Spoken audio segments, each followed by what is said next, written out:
Disciplined thinking principle. Every time you have a thought, your brain releases chemicals. That's how your brain works. You have a thought, your brain releases chemicals. Electrical transmissions travel throughout your brain, and you become aware of what you think. Thoughts are real, and they have a powerful impact on how you feel and behave. Okay. Just as a muscle, does exercise become stronger? Repeatedly thinking the same thoughts that make them stronger too. Similarly, every time you have a happy, hopeful, kind, optimistic, positive thought, your brain releases chemicals that make you feel good. Yes, that's true, right? What kind of thought do I have at the current moment? It is kind of training as well. I asked Marcus think about it least. He had a happy thought. Oh, I'm sorry. Marcus to think about the last time he had a happy thought. How did he feel inside his body? Oh, when most people are happy, their muscles relax and their hearts beat more slowly. Their hands become dry. Oh, and they breathe more evenly. When he thought about it, he felt peaceful and happy. Thoughts can make your mind and body feel good, or they can make you feel bad. Thoughts. What kind of thought do I have now? Okay, so thoughts can make your mind and the body feel good, or they can make you feel bad. Every cell in your body is affected by every thought you have. We know this from polygraph, a lie detector test. During polygraph, a person is connected to instruments that measure hand temperature, heart rate, blood pressure, breathing rate, muscle tension, sweat gland activity. Almost immediately, the rest of the person's body reacts to every thought he has, whether he says anything or not. Okay, whether he says or anything or not. Okay, if the person did it and what is it, he will be find out his body is like they have a stress response and they react in the following ways. The opposite is also true. If he did not do the deed, his body will experience a relaxation response and react in the following ways. Hand temperature increases, heart rate slows, blood pressure decreases, breathing rate decreases and breaths and become deeper, muscle tension decreases, sweat gland activity diseases. Again, your body reacts almost immediately to what you think, and not just when you ask, but in telling the truth. Your body reacts to every thought you have, whether it is about work, friends, family, or anything else. Okay. Negative experiences have a greater impact on our brain, positive ones. People pay attention to the negative than the positive ones, yes. The only way to escape the season and focus on what will bring into flow activities that increases our sense of purpose and achievement. Wow, beautiful. The only way to escape this is to focus on what will bring flow activities that encourages our sense of purpose and achievement, like this now, right? I just try to read instead of flow while reading. Those are based on complex chemical reactions in the brain. Memories from the past, the quality of our sweet hormones and blood sugar, and many other factors. They are automatic, reflexive, random, and overwhelmingly negative. Yes. Plus, they are often erroneous. Plus, they are often erroneous. Unless it's disciplined and brittled, they will lie to you and wreak havoc in your life. It's important to examine your thoughts to see if they're true and if they are helping you or hurting you. Unfortunately, if you never challenge in your thoughts, you will simply believe them and then act out on erroneous beliefs. Whenever you feel sad, mad, nervous, or out of control, write down your automatic negative thoughts. Okay, the act of writing down it ends and helps to get the invaders out of your head. Okay, one negative thought, like one ant at a picnic, is not a big problem. You can learn to eliminate automatic negative thoughts and replace them with more helpful thus they give you a more accurate, fair assessments of any situation. It's not positive thinking that ignores reality. Instead, I advocate accurate, honest thinking. This skill alone can completely change your life if you embrace and practice it. With a bit of a practice, you can choose to think helpful thoughts and feel good, or you can choose to think toxic thoughts and feel lousy. It's up to you. Only way to begin is to notice your thoughts when they're negative. Write them down and talk back to them. If you can correct the negative thoughts, you take away the power. When you have negative thought without challenging it, your mind believes it and your body reacts to it. Whenever you notice these ends, you need to crush them, or they will ruin your relationships and your self-esteem and your personal power. All or nothing ends. These sneaky actions make you feel sorry for yourself. They don't use words like sometimes or maybe. All or nothing ends. Think about absolutes. Words like all, always, never, none, nothing, no one, everyone, every time. This is an example of all or nothing thinking. When you believe that everything is either all good or all bad, it is the same as in a black and white thinking. Just the bad ends. This end can't see anything good. It's inherently I assume certain mistakes and problems. Okay. While focusing on a positive will improve your mood and help you feel better about yourself. Putting a positive spin on your thoughts and release the positive changes in your brain. They make you happier and smarter.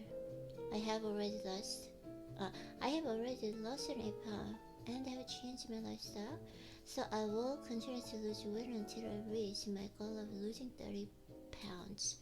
After workout, I had a lot more energy for the rest of the day. Most people told me they liked my presentation. I wondered if there was a person who fell asleep during it stayed up too late last night. I'm sorry, focus in. Of course, there are many important and shouldn't thoughts.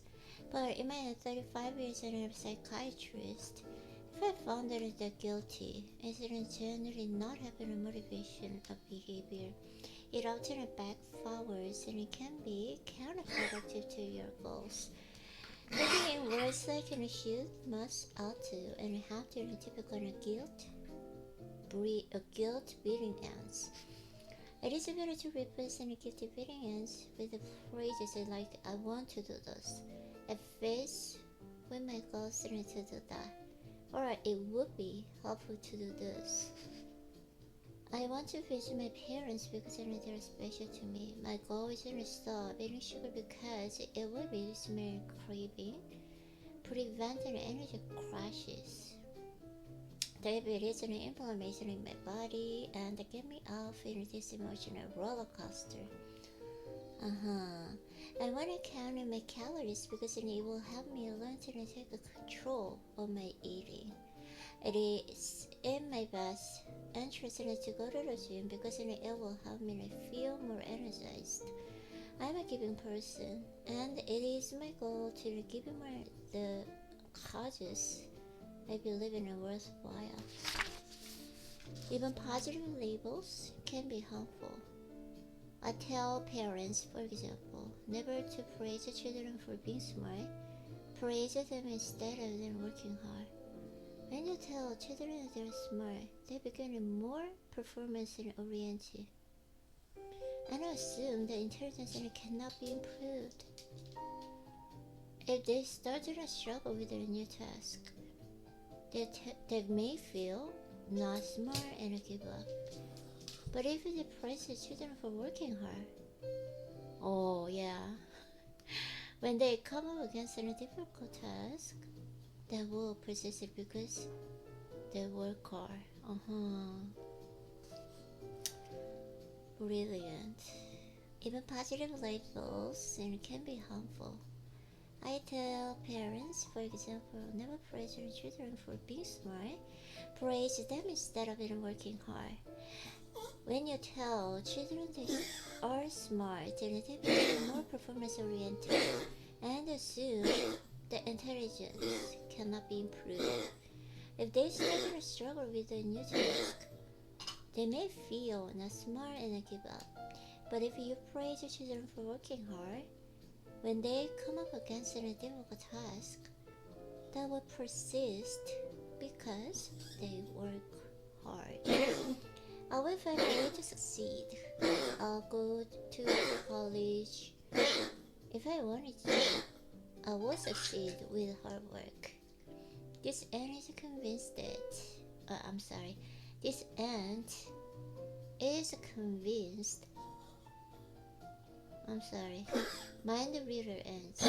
This ant is convinced you can see inside of someone else's mind and know how others are thinking and feel without even being told. A glance in your direction doesn't mean somebody's thinking about you or mad at you. I tell people that a negative look from someone else's may mean nothing more than that he or she is constipated. You just don't know. I teach my patients the 80-40-60 rule, which is says that when they're 18, you worry about what everyone thinks about you. When you're 40, you don't care what anyone thinks about you. And when you're 60, you realize no one has been thinking about you at all. People spend their days worrying and thinking about themselves, not about you. Stop trying to read their minds. Of course, don't let this erase your good feelings. When there are things that you don't understand, ask for clarification. Mind reader answer and infatuous, and the cause trouble between people. Blaming ants. He did it, she did it. It's not my fault, it's your fault. This ant doesn't want you to admit your mistakes or learn to how to fix things and make them right. It wants you to be a victim. Of all the ants, blaming ants are the most toxic. I call them red ants because they not only steal your happiness but also drain you of your personal power. When you're blaming something or someone else and for the problems in your life, you become a victim of circumstances who can't do anything to change the situation.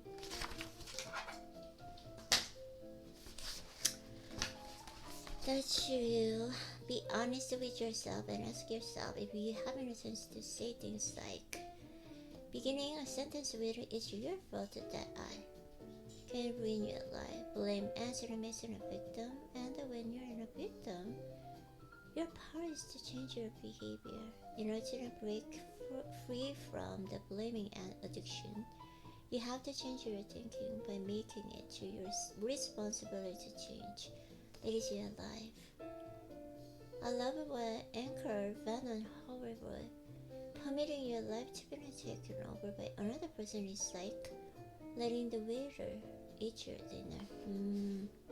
7 different types of ants, or how we distort reality make it worse than it really is. Oh my god, focus, Irene. All or nothing ants.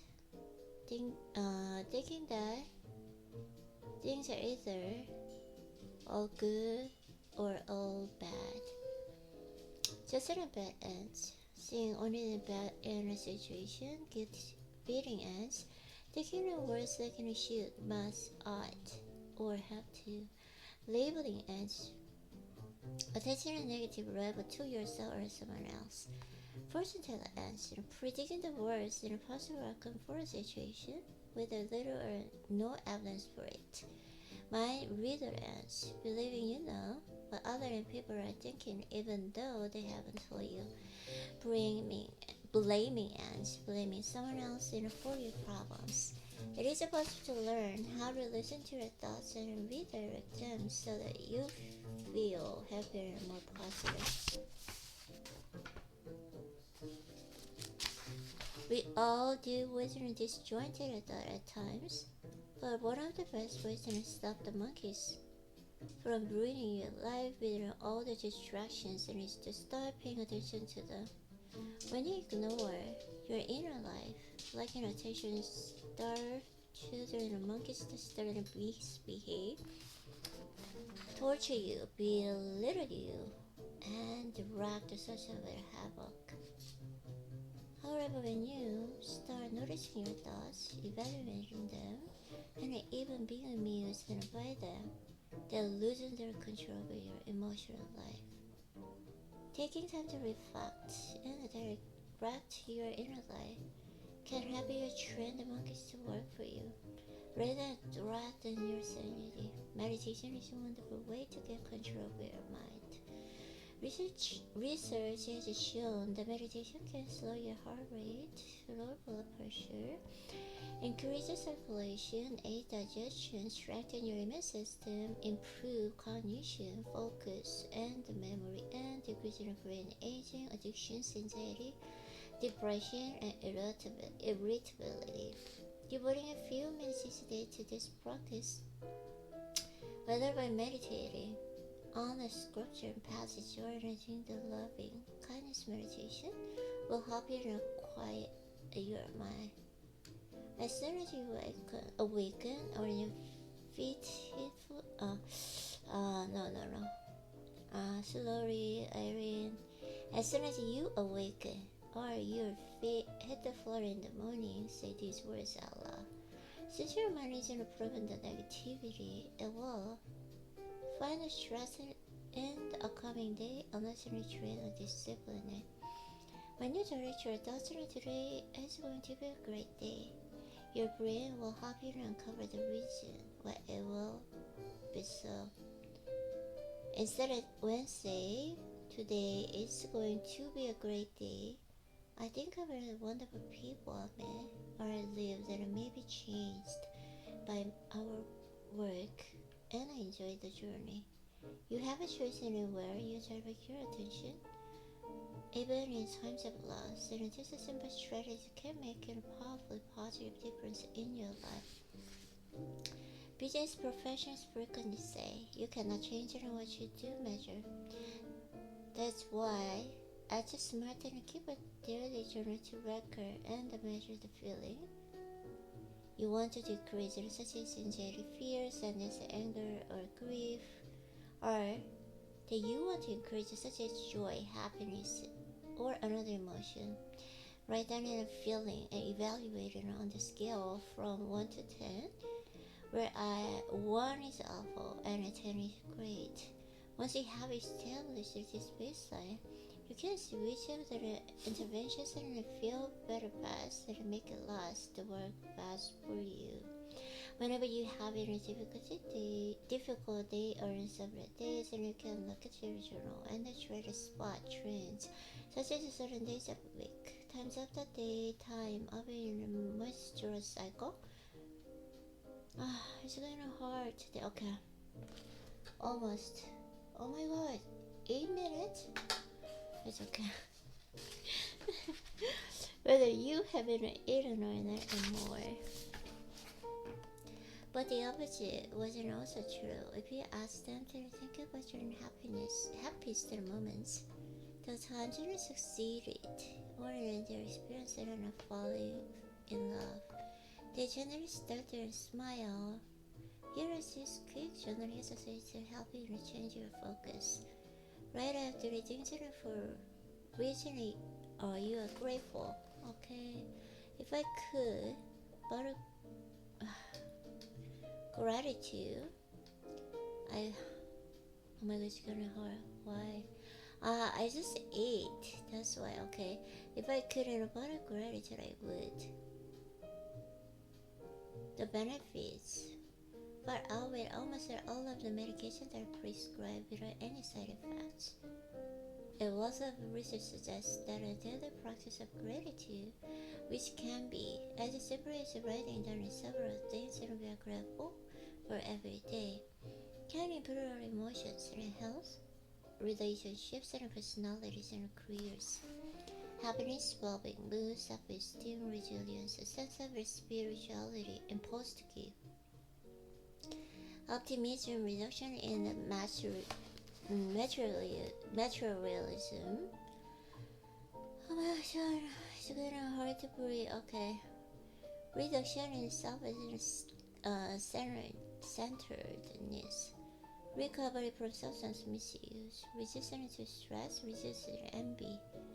Friendships and love relationships and career. Networking ability, productivity and goal achievement. Reduction in the turnover.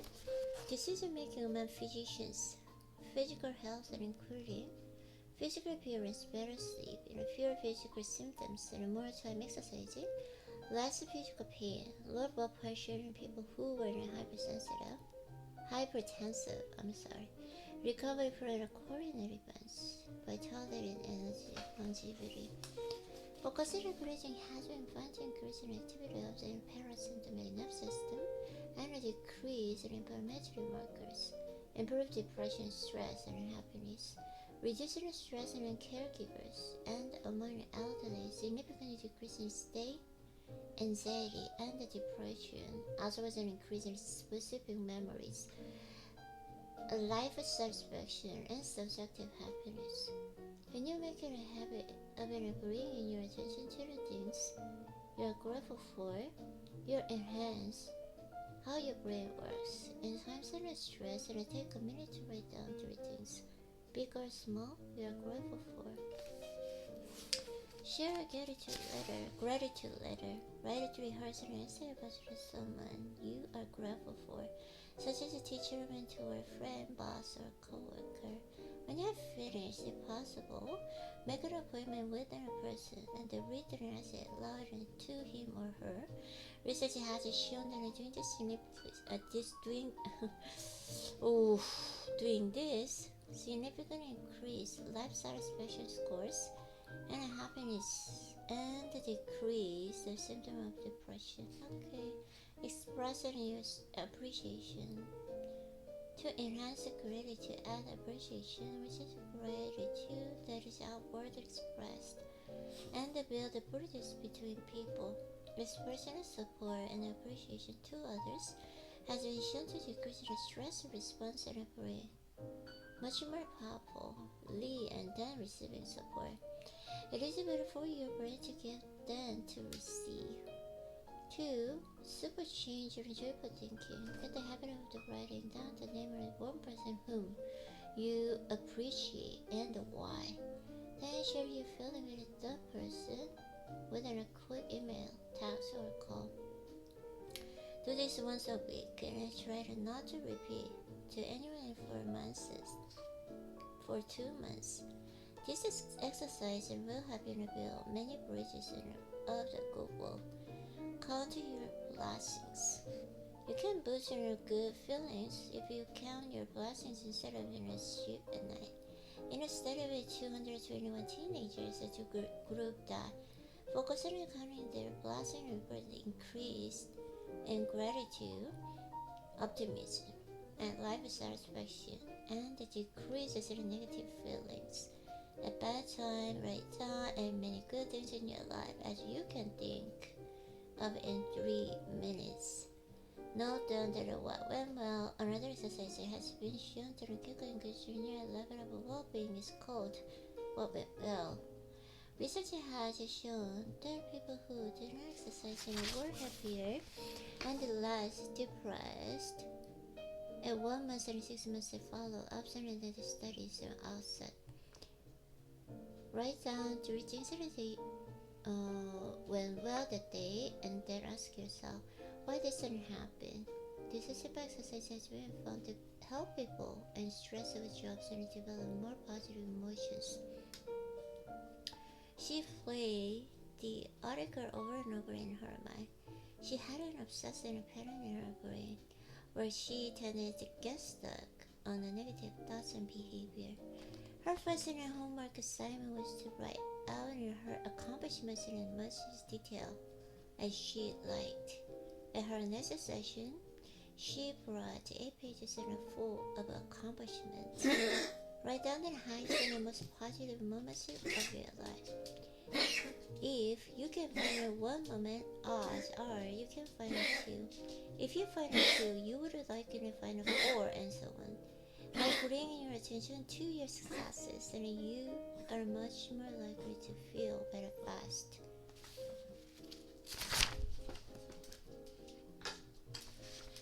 Yes, and this is where it got exciting. About 1/3 of the people in group 2 who had been unable to escape the pain never became helpless. Why?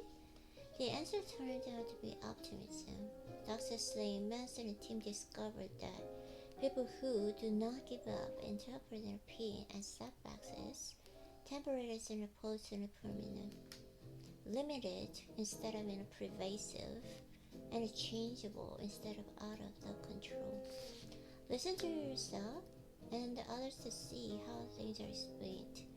Are the people powerful or victims? Do they have control or no control? Or hardship in a permanent? While optimists describe things in just a reverse, and the bad as a temporal and the good as an permanent pervasive.